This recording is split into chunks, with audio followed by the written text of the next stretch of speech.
Blacks in China, it's a hidden society.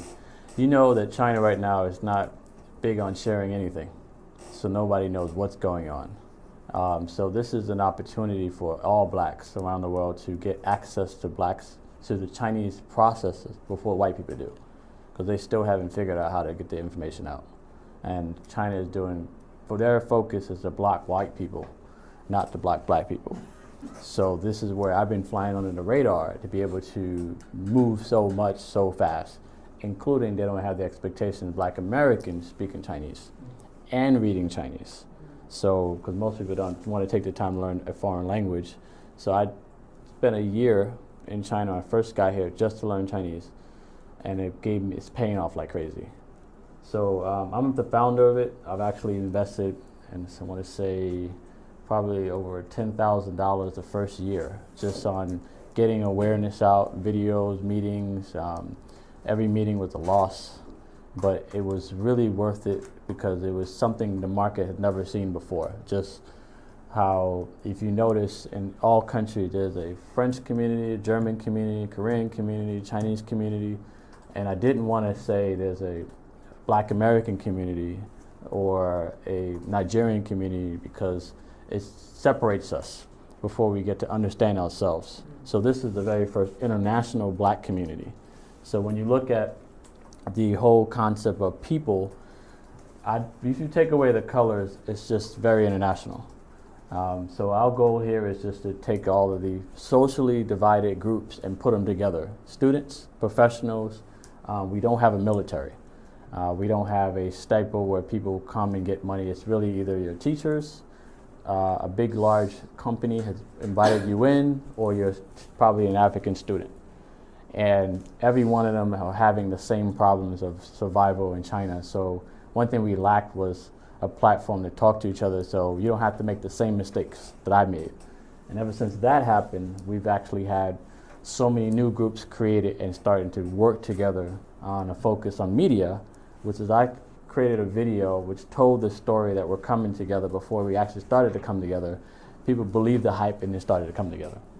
So that is the mission of anything you do, anytime, you have to partner up with you and you to be able to make sure the story is clear and we know how the story ends.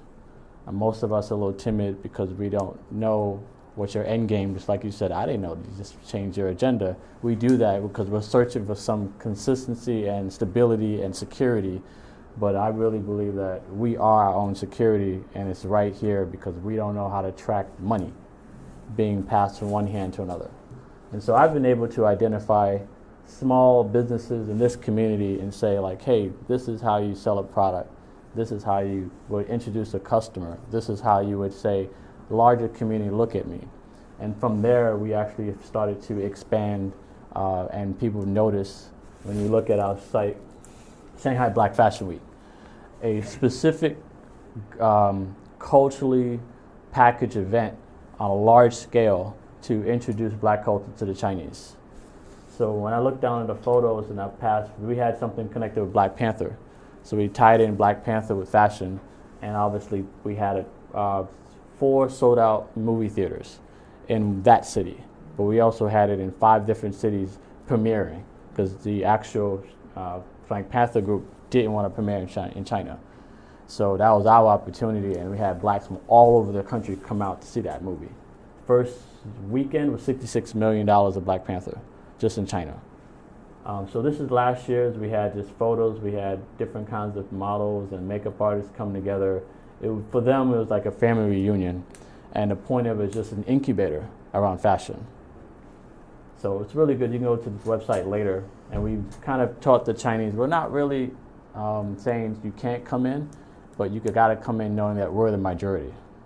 So they don't know what it's like to be a minority in their own country, and Africans don't know what it's like to be a minority. So for the first time, they're feeling how Black Americans been feeling. And so that conversation is interesting between the Black Americans and the Africans. And for the first time, Chinese people who are not even allowed, sometimes they got to get approved to leave the country, get to feel what it's like to be a minority in their own country. And it's a great feeling. It's very new. So now the process we're going is to teaching you how to react and respond in our community through love and business and interaction.